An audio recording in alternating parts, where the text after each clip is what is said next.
The plumber's voice shook through the receiver. "Sir, you need to come home. What I found is horrifying." He didn't explain, wouldn't. His silence was worse than words.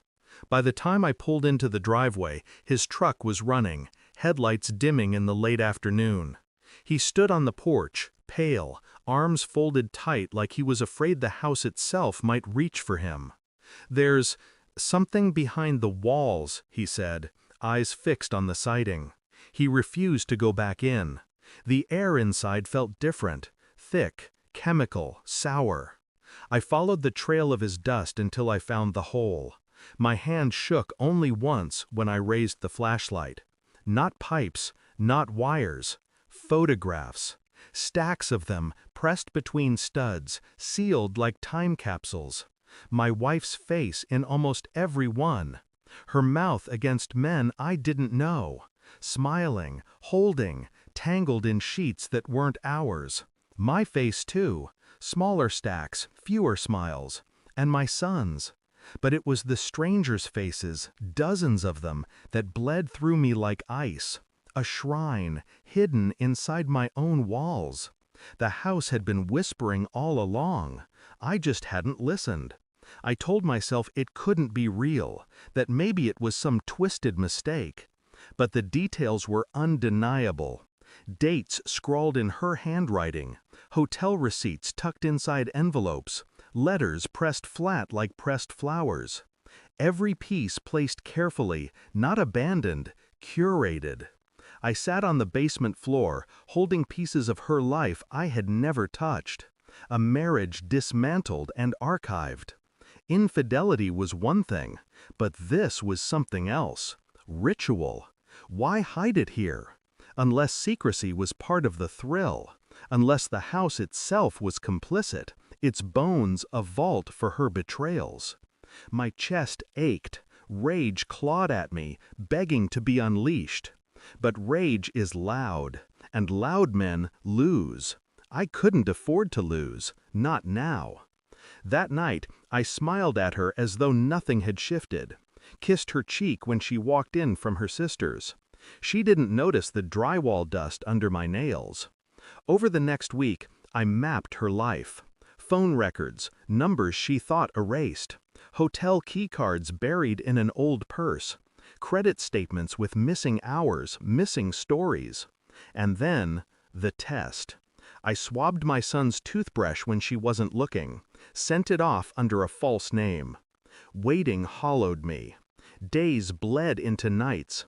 I became two people, the husband she thought she had, and the man peeling back her lies, strand by strand.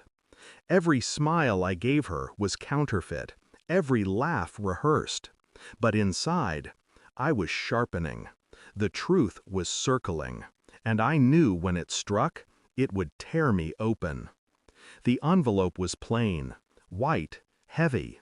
I opened it at the kitchen table, read once, twice, 3 times. My son, not mine. I folded the paper clean, slid it back into the envelope, and waited. She came home humming, grocery bags rustling against her leg. I placed the envelope on the counter. "What's this?" she asked, still smiling. "Open it." She did. The bag slipped. Apples rolled across the tile. Her smile collapsed into something skeletal. "I can explain." "No." My voice was stone. "You can't." Her face cracked. Tears, excuses, frantic hands reaching for me. I didn't move, didn't blink. The truth had done the work for me. The next morning, I packed a single suitcase. One. She followed me through the house, pleading, breaking. She dropped to her knees on the kitchen floor. I set the keys on the counter. "You built your life here," I said. "Now, you can live in it, with the ghosts you nailed into the walls." Her sobs clung to me as I stepped outside. I didn't look back. Let her explain it to herself, to our son, to the strangers who would fill the empty spaces I left behind. My revenge was precise, surgical. I took nothing but the truth. I left her with everything else. I drove until the city was a blur in the mirror. The house, the shrine, her lies, all dissolving behind me. I felt no triumph, no grief, just silence. She would crumble under the weight of her secrets. She would choke on them, year after year, inside that house filled with faces she thought she buried. And she would never forget the moment I didn't scream, didn't fight, didn't stay. Silence is sharper. As for me, I no longer belonged to her, or the boy who was never mine. The truth had cut me loose, and what was left was freedom. I walked away with nothing but the truth, cold, merciless, and mine alone. Thanks for watching. Don't forget to like, share, and comment. Subscribe now to Cheating Stories Insight World for more amazing stories.